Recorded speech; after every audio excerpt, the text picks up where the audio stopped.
जी live से मैं अंशुमान राय, आप देख रहे हैं काशी संवाद। काशी संवाद में आज सबसे पहले बात सावन की। आज से सावन का महीना शुरू हुआ है और आज ही सावन का पहला सोमवार है। आमतौर पे सावन के महीने में काशी में विशेष रौनक होती है। दूर दूर से आए हुए कांवरिये बाबा विश्वनाथ को जलाभिषेक करते हैं। स्थानीय श्रद्धालु भी मंदिरों में लंबी लंबी कतारें लगाए रहते हैं। लेकिन कोरोना वायरस के खौफ के चलते सरकार द्वारा इस बार जहां कांवरिया यात्रा पर रोक लगा दी गई थी, वहीं दूसरी ओर स्थानीय श्रद्धालु में बहुत कम मात्रा में निकले। हालांकि बहुत सारे मंदिर आज बंद भी रहे। लोगों की भीड़ की आशंका के चलते बनारस के केदारेश्वर मंदिर, महामृत्युंजय मंदिर, तिलभांडेश्वर मंदिर और शुलटेंकेश्वर मंदिर में भक्तों के लिए बंद कर दिया गया था। काशी विश्वनाथ मंदिर में भक्तों के लिए इंतजाम किए गए थे।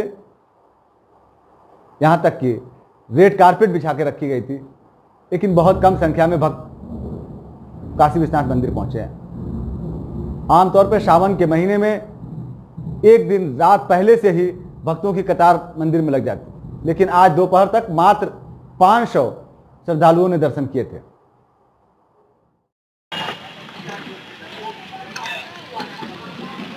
दौलिया की बैरिकेडिंग बिल्कुल खाली।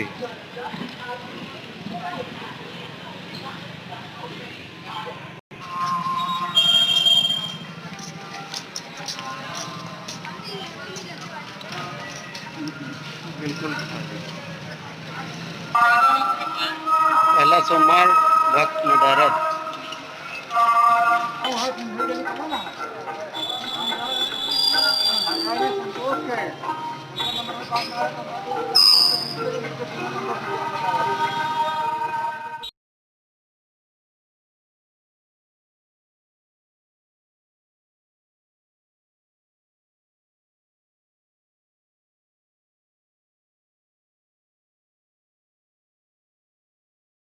अब बात करते हैं खादी और खाकी के बीच हुए विवाद की, जिसमें एक बार फिर खादी खाकी पर भारी पड़ी है और जिले के वरिष्ठ पुलिस अधीक्षक वरिष्ठ पुलिस अधीक्षक प्रभाकर चौधरी पहली बार किसी मामले में दबते हुए दिखाई दिए।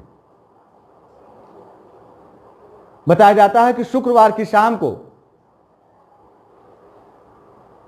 काशी विद्यापीठ के पूर्व शासन अध्यक्ष विकास पटेल और सुंदरपुर पुलिस चौकी इंचार्ज सुनील गौड़ के बीच किसी मुद्दे पर विवाद हो गया।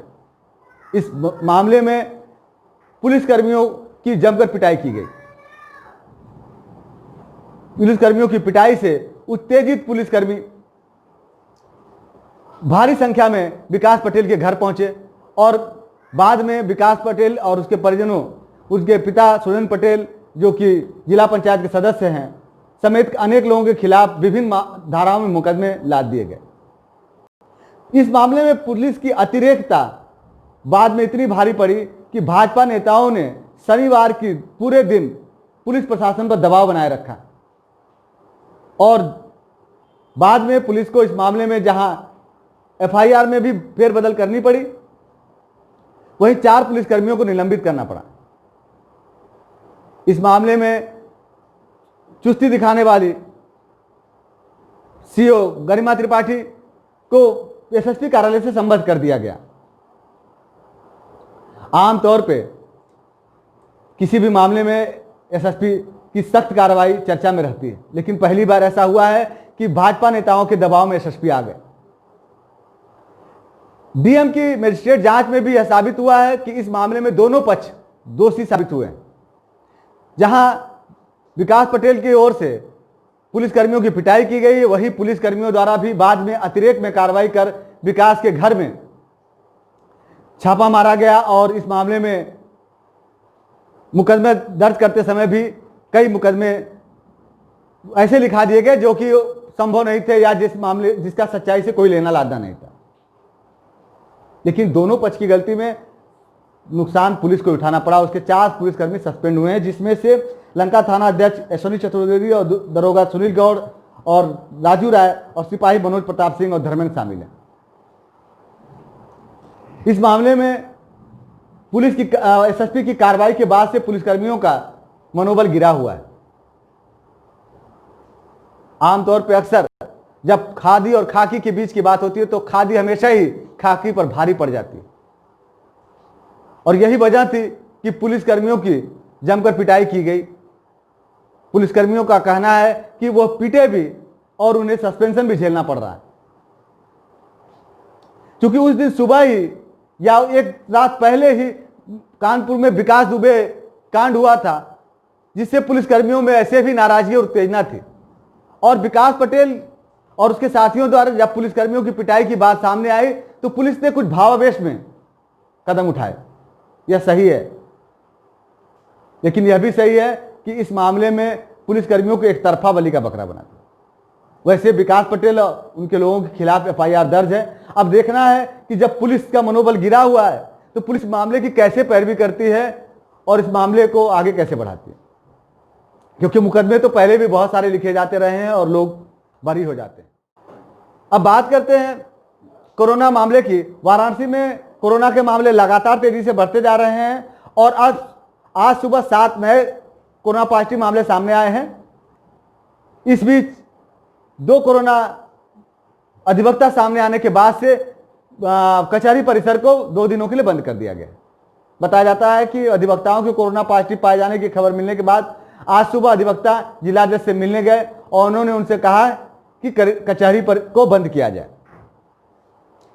अधिवक्ताओं के कहने पर जिला जज ने 2 दिनों के लिए कचहरी परिसर को बंद कर दिया गया। इसके साथ ही कचहरी परिसर के सैनिटाइजेशन का काम भी शुरू कर दिया गया। आज जो सुबह 7 मरीज सामने आए हैं उनके अभी विस्तृत रिपोर्ट नहीं आई है, लेकिन अब तक इन मरीजों को लेकर वाराणसी में 634 कोरोना पॉजिटिव मरीज हो चुके हैं, जिनमें 263 मामले एक्टिव हैं, जबकि 23 लोगों की मौत हुई है और 348 लोग स्वस्थ हुए हैं। आगे बढ़ते हैं, बात करते हैं पुलिस और आबकारी विभाग की संयुक्त कार्रवाई की, जिसमें पुलिस और आबकारी विभाग ने 310 पेटी अवैध शराब बरामद की है। यह शराब हरियाणा से बिहार ले जाई जा रही थी। बताया जाता है कि रोहनिया के थाना प्रभारी परशुराम त्रिपाठी और आबकारी इंस्पेक्टर विष्णु प्रताप सिंह को कल रात यह सूचना मिली कि अवैध रूप से शराब बाहर से लाई जा रही है। इस सूचना के बाद यह दोनों अधिकारी अपनी फोर्स के साथ लठिया चौराहे पर तैनात हो गए। तभी मुखबिर ने उन्हें इशारा किया कि वो आ रही डीसीएम में शराब ले जाई जा रही, जिसके बाद पुलिसकर्मियों ने डीसीएम को रोकने की कोशिश की। जब पुलिसकर्मियों और आबकारी विभाग के अधिकारी रोकने की कोशिश करते हैं तो डीसीएम ट्रक चालक ने अपनी गाड़ी इन पुलिसकर्मियों पर चढ़ाने की कोशिश की, लेकिन वह सफल नहीं हुआ और पुलिसकर्मियों की तत्परता से उसे पकड़ लिया गया। बताया जाता है कि वह पंजाब का रहने वाला अमरजीत सिंह नाम है। और बाद में पुलिसकर्मियों ने जब ट्रक की तलाशी ली तो उसमें चने के भूसे की ढेर में 310 पेटी शराब विभिन्न ब्रांड की छिपा कर रखी गई थी, जिसे बिहार ले जाया जा रहा था। अब आगे बढ़ते हैं गंगा के बढ़ाव की। गंगा इस बार जून माह में ही तेजी से बढ़ने लगी, लगातार बढ़ाव पर जा रही हैं और स्थिर हो रही हैं। बढ़ना और स्थिर होने का क्रम गंगा का लगातार जारी हुआ है और अब तक पूरे जून महीने में गंगा 133 मीटर ऊपर आ चुकी है। कल शाम को भी गंगा 7.8 मीटर पर जाकर स्थिर हो गई, जबकि पूरे दिन गंगा धीरे धीरे बढ़ती रही। गंगा के बढ़ने के साथ साथ गंगा के किनारे रहने वाले लोगों की धुकधुकी भी बढ़ जा रही है।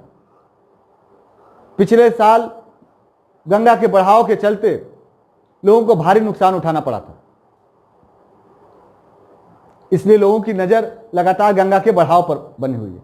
और जिस हिसाब से गंगा जून में बढ़ाव पर है, उससे उम्मीद की जा रही है कि हो सकता है आने वाले महीनों में गंगा और भी आगे बढ़े और नीचे रहने वाले लोगों को ऊंचे स्थानों पर ले जाना पड़े।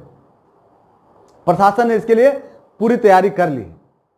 बात करते हैं प्रदेश सरकार द्वारा रविवार को चलाए गए पौधारोपण महाअभियान की। इस महाअभियान के तहत जहां प्रदेश में 25 करोड़ पौधे रोपे गए, वहीं वाराणसी में भी 14 लाख से ज्यादा पौधे रोपे गए। 39 जीटीसी में नोडल अधिकारी मनोज कुमार द्वारा कल 1 लाख से ज्यादा पौधेरोपण कार्यक्रम को हरी झंडी दी गई। इसके अलावा शहर के विभिन्न पार्कों में नगर निगम, विकास प्राधिकरण और वन विभाग द्वारा पौधारोपण किया गया। पड़ाव स्थित पंडित दीनदयाल स्मारक संस्थान में भी कल प्रदेश के मंत्री नीलकंठ तिवारी और रविंद्र जायसवाल द्वारा पौधारोपण किया गया। इधर नगर निगम में मेयर मृदुला जायसवाल द्वारा भी पौधारोपण अभियान का आरंभ किया गया। उन्होंने नगर निगम द्वारा जो किए जा रहे पौधारोपण अभियान का शुभारंभ किया। लेकिन पौधारोपण में इस बार ज्यादातर स्मारक या पार्कों को ही केंद्र बनाया गया है।